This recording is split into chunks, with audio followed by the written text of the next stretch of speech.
tuan-tuan dan puan-puan yang saya hormati sekalian. Selamat malam, salam sejahtera, salam reformasi. Tacha Wang Sang Hao. Good evening to all of you. It's wonderful to see all of you this evening with this warm support that you're giving us, particularly to the organizers, YB Ali and her team, who have done a fantastic job. Can we give them a big round of applause for a great job? And a bigger round of applause to all of you, because you are the ones who are going to make the change. A big hand for all of us.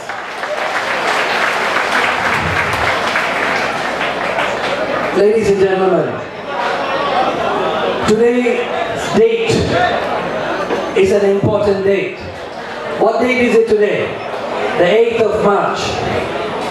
Exactly 5 years ago, when all of you and many others in Selangor, in Malaysia, made historic change. We brought in 5 new state governments. One was robbed from us illegally after that. We took 82 state seats, 82 parliament seats, and we made history. You, the people of Malaysia, made history. But this year, ladies and gentlemen, God willing, we are going to make even bigger history. And I have this good feeling in my heart. I have this good feeling in my stomach. Sometimes you cannot think all the time with your brain. You have to think with your stomach. You have to think with your heart. And you have to also think with the brain. I have a good feeling that this year, ladies and gentlemen, this year, the people of Malaysia, including all of you, will make even bigger change. That 2013 will be written in the history books, which our children and our children's children will read. 2013 in Malaysian history is almost as important as 1957, when the Malaysian people decided to change the federal government for the first time in 57 years. Do you agree? We have to make that history.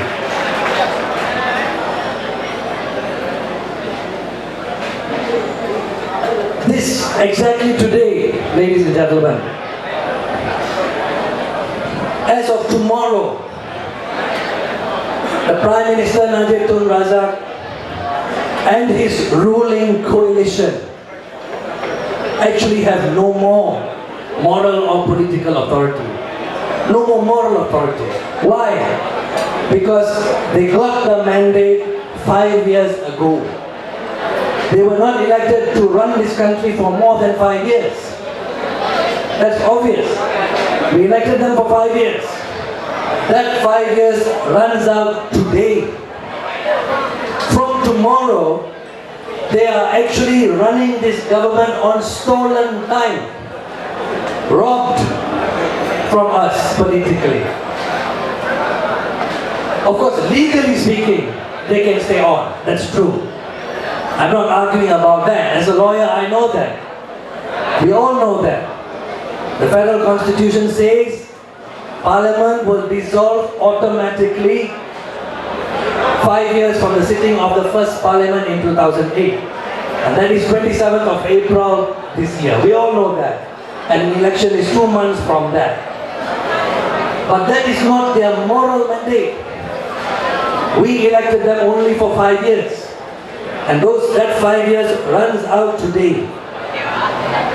And that is why, ladies and gentlemen, for the first time in the history of this country, we are seeing a Barisan national government running scared for the first time. Do you agree? For the first time. No previous Barisan national federal government has delayed an election up to this point. Every previous election in the history of this country, we've had 13, well we had 12, sorry, we had 12, has been run by the end of the 4th year of the term, or at the very latest, the first quarter of the 5th year. That is history. But for the first time, we have a Barisan national government that has delayed the election. It was supposed to happen in November 2011. It got postponed, and again, until today, we still don't know when the election is going to happen. You know, it is quite a serious thing because we can't plan our lives. I remember my colleague in Parliament, YB Mahfuz Omar, standing up and telling the Barisan national leaders who sit on the other side of Parliament, for God's sake, he said, please fix the date of the election so that we can fix our children's weddings, we can go on holiday, we can plan our lives. Our country can plan its life, the people can plan their lives, business can make its plans.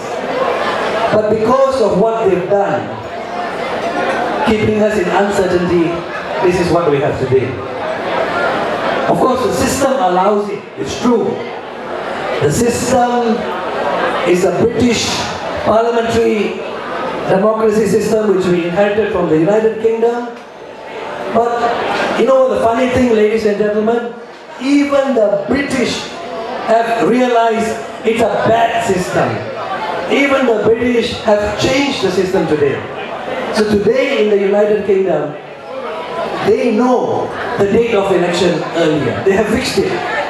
They have passed a law in their parliament, and they passed a law called the Fixed Term Parliament Act.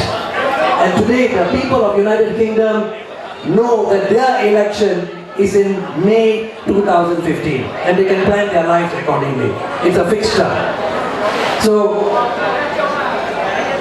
don't you think it would be a good idea for this country to have a fixed term? Yeah. Right. Pakatan Rakyat gets to Putrajaya. We will work for that, and we will push the government to do that. I give you that promise of mine today, that we will push and get a fixed term system in this country. We have to do that.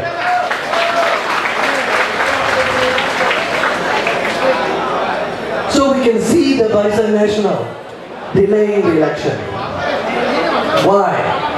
Because I think they also know, ladies and gentlemen, that for the first time in the history of this country, a federal Barisan national government is really in danger of losing the election. They know it. Deep down inside, they know it. There is a mood on the ground. There is a mood for change in Sabah. There is a mood for change in Sarawak, maybe not as strong. In Johor, which is seen as the Kubu of UMNO, there is also a mood for change. And there's a mood of change all over the country. Which is why today you will read in the internet media, Anwar Ibrahim was able to say, and he's not being arrogant about it, he was very matter of fact about it.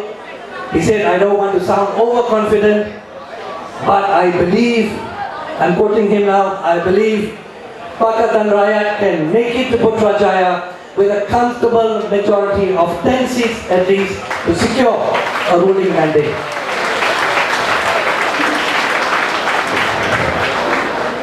Ladies and gentlemen, it's not just Anwar who believes it. I think a lot of people believe it. People who were working with the other side have started to believe it. And we can see people switching sides by the week. For example, even the prosecutor, the senior prosecutor, the Solicitor General of this country, number 2 after the bad Attorney General which Nurul Izzah just mentioned, after Anwar Ibrahim's verdict of acquittal in January 2012, he retired in that month. 4 months later, when Anwar was prosecuted for so-called unlawful assembly for Bersih 3, guess who appears to defend him? Yusuf Zainal Abidin, the same senior prosecutor. Why does he do that? Because this is a signal, ladies and gentlemen.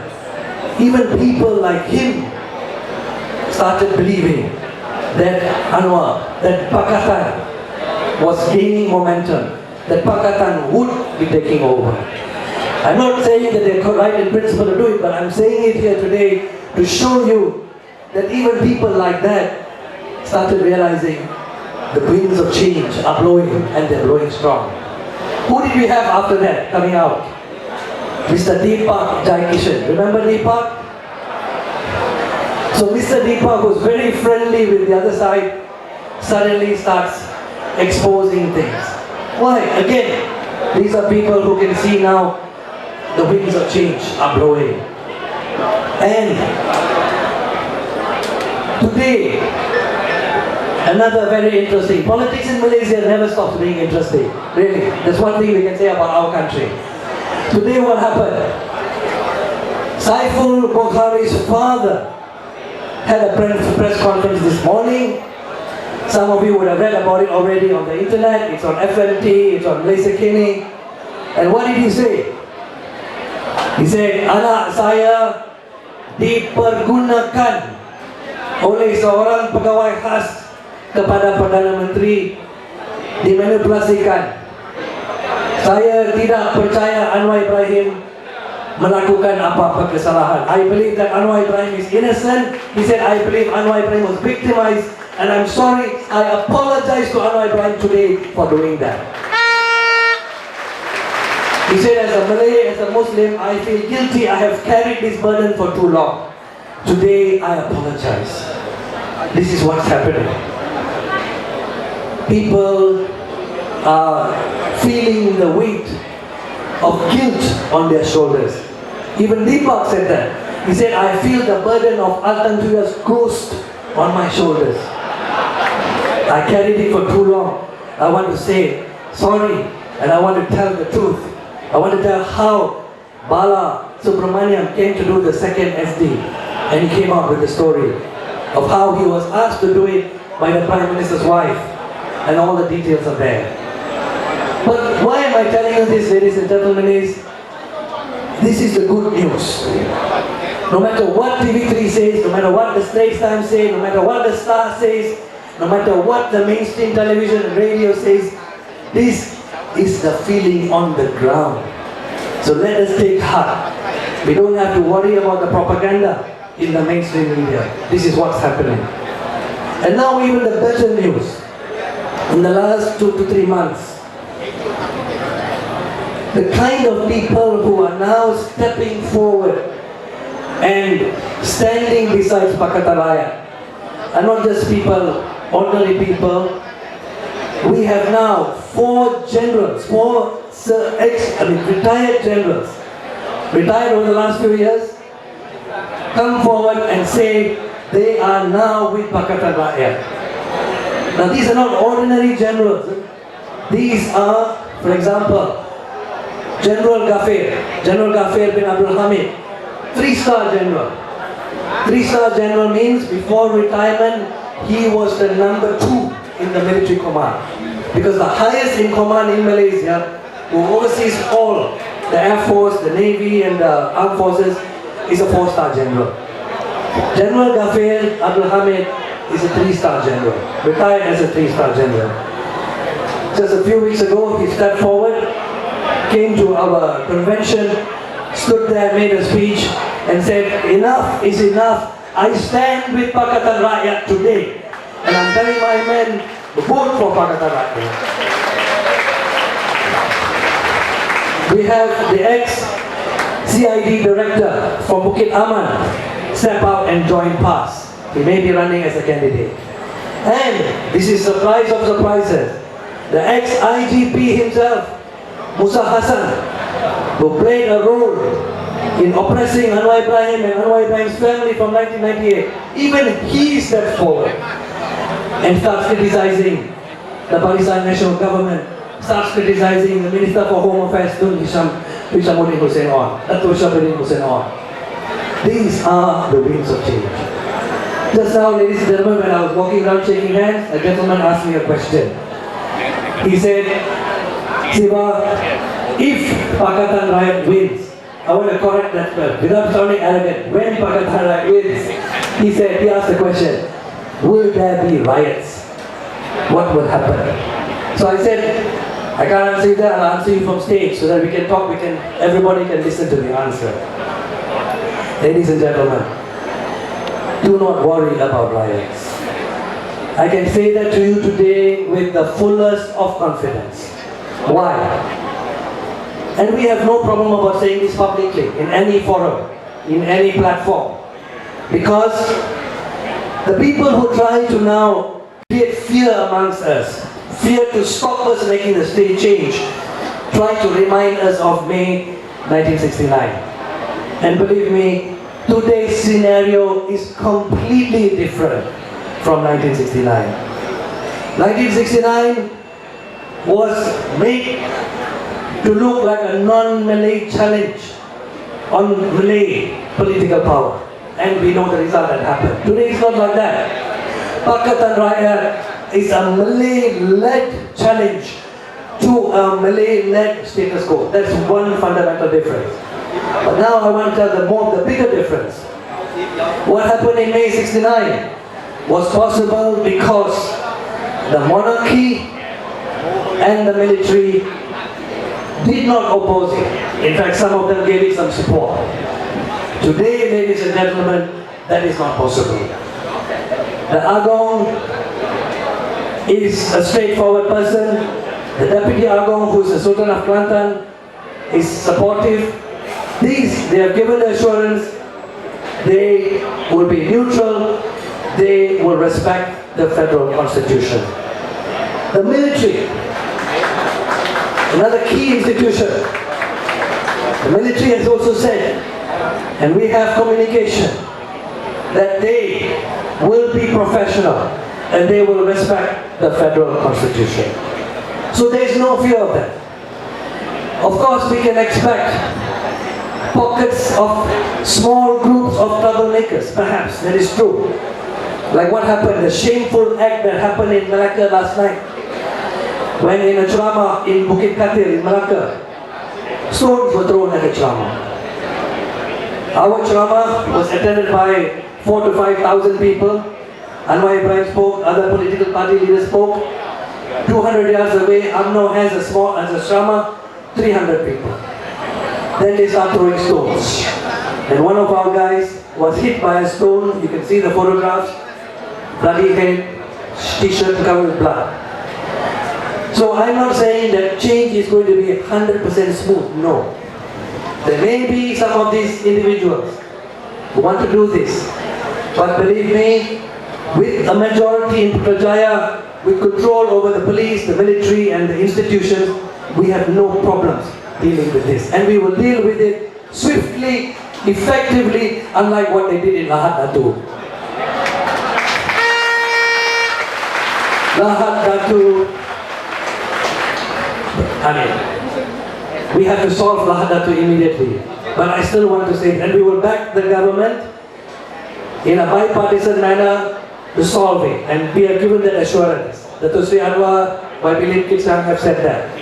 But I still want to say this tonight, that some of those lives of our policemen, I think, could have been avoided if it had been handled more competently and more professionally from day one. So you will not see that from a Pakatan Rakyat government. You will see a better, more efficient, more transparent, and not corrupt government, unlike what you see now in the Barisan National today. That we have our assurance. And ladies and gentlemen, this is not an assurance verbally. We're prepared to put it on writing. We have our policy documents, it's written down. And that is what we will do. So, I also want to tell you about P.I. Bala. All of you, or some of you may know who P.I. Bala is. You know that P.I. Bala is back in the country. And you know why he came back? What he said on the day he arrived in the airport a few weeks ago. Well, not a few, two weeks ago. He said, I've come back to make sure to help Pakatan Rakyat win this 13th general election. That's why he's come back. But, so he came back, he did a big trauma at Selangor Chinese Assembly Hall. Then he went to Kota Baru and did a trauma in front of 10,000 people. And I think then the excitement got a bit too much for him. He had a heart attack. Not entirely a joke. I just came from seeing him in hospital just now. He was actually in some serious danger on Monday, but thankfully he is out of danger. 3 days in CCU, he's now out in the ordinary ward, and today they did an angiogram, and then the bad news was broken to him. He's not very old, he's 53 years old, but 3 major blocks, and they have to schedule him for what we call bypasses or open heart surgery. I mean, today bypasses are fairly routine, but it's still major surgery. So he won't be able to do any more traumas for a while. But this is the commitment of the man. On Monday when I saw him, we were scheduled to go to Johor on Wednesday night. He said, Siva, can you ask the doctor to release me for half a day to go to trauma in Johor? I said, no, guys, you can't. Stay, rest, get better, and we all save Malaysia together. But you have to get well. But ladies and gentlemen, I'm saying this today because we have hospital bills to pay for him.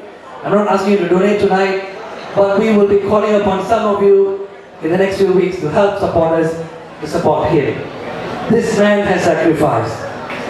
He was forced to leave this country, threatened, forced to do the second SD, forced to leave, spent the last 5 years in India, in exile, with the wife and kids, living a life he would not have liked to do, but he has come back now to help us and to speak the truth to the whole of Malaysia, to help us win the votes and to make the change in the coming 13th election. So I hope when we call upon some of you for help, to help him, I hope you respond to that call. Now,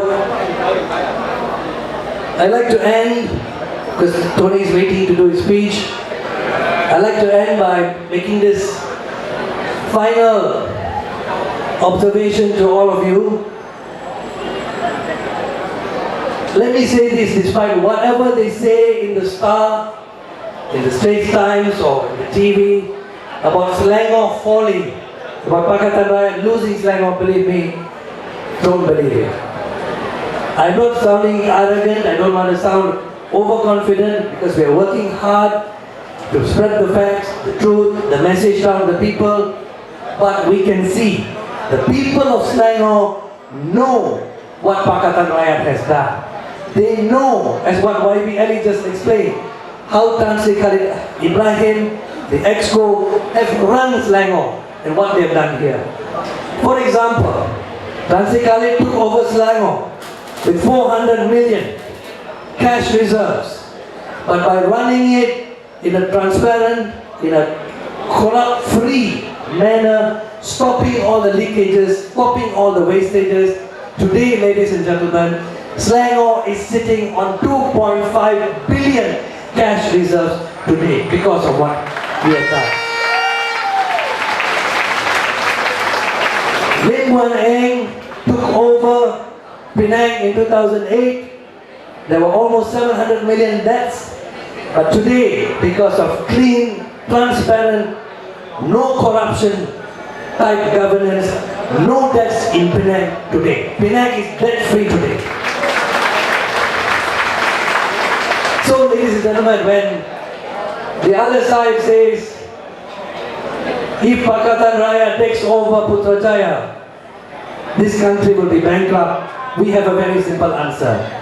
We tell the Prime Minister, because he keeps saying it, very simple, please come and meet Tan Sri Khalid Ibrahim and learn a little bit about how to run a country free of corruption and free of leakages.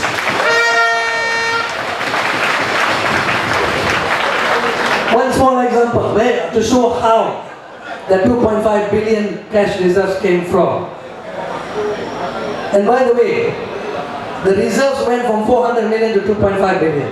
At the same time, our expenditure back to the people in the form of free water, 20 meter cube, in the form of so many programs for the old folks, for the kids, 700 million plus, an increase of expenditure compared to previous Barisan national state governments. At the same time, the reserves went from 400 to 2.5 billion. We know how to run a country. We have shown it in Selangor. And a small example of how this is possible. The state government gets its income. One source of its income is the sale of sand. Prior to 2008, sale of sand proceeds in the state government's account 4 million a year. Today, you combine the royalty to the state government with the profits in semester, the company that is wholly owned by the state government to manage sand, 42 million on average every year is the money going back to the rakyat. 10 times more. One small example. I'm sure the value of the sand in 2005 that was removed and sold, or not sold, you know what I mean by sold, churi, stolen, was also about 42 million. The big difference, only 4 million ends up in the state government. The balance 38 million goes, you know where? Where? In the pockets of all the various cronies. Same thing in Kedah. Logging land in Kedah used to be sold at 1,000 acres, 1,000 ringgit per acre. Today, with the open tender system, they are selling it at 16 to 17,000 ringgit per acre. That's the difference with an open, transparent system. And that's what we promise you when we take Putrajaya, with your support, with your commitment. So, we have a track record. It's not as if we're coming from nowhere. We have a track record. Selangor is there, Penang is there. But the point I want to make, the final point I want to make is this, which Elizabeth also touched on. And this happened in this very area, when Elizabeth Wong, myself, Dr. Nasir, who's the candidate, who's the adun for Kota Damansara, when we were doing our campaign in 2008, many of the local residents, and some of you are here today, brought to us the issue of the Kota Damansara forest. The concern at that point.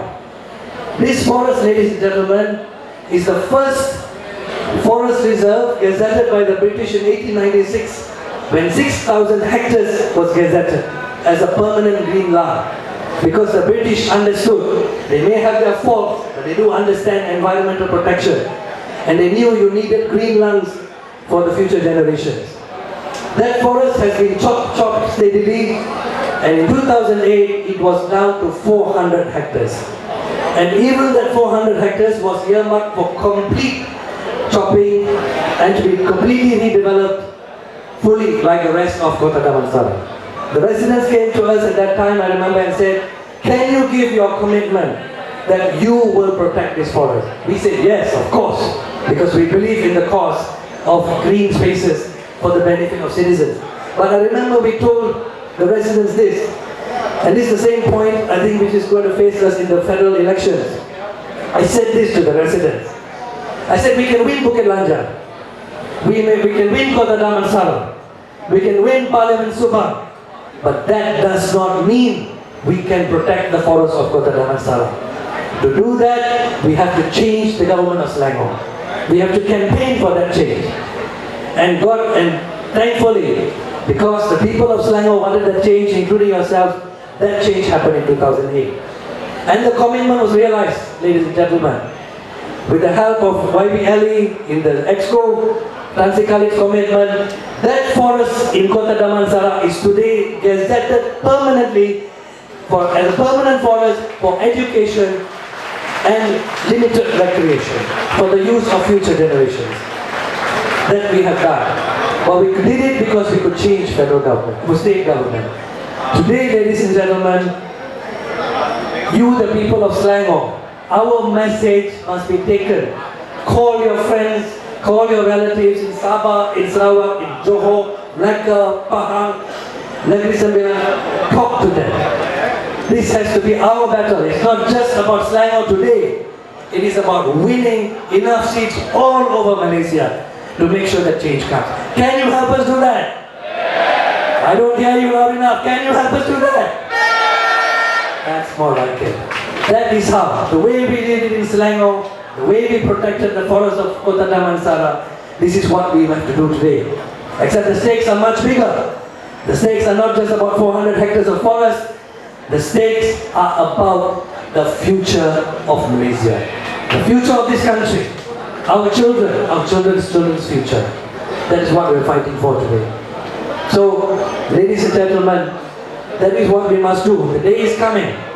It's going to happen within the next month or 2 months at the very latest. And even if they drag us to June, they cannot drag it beyond June.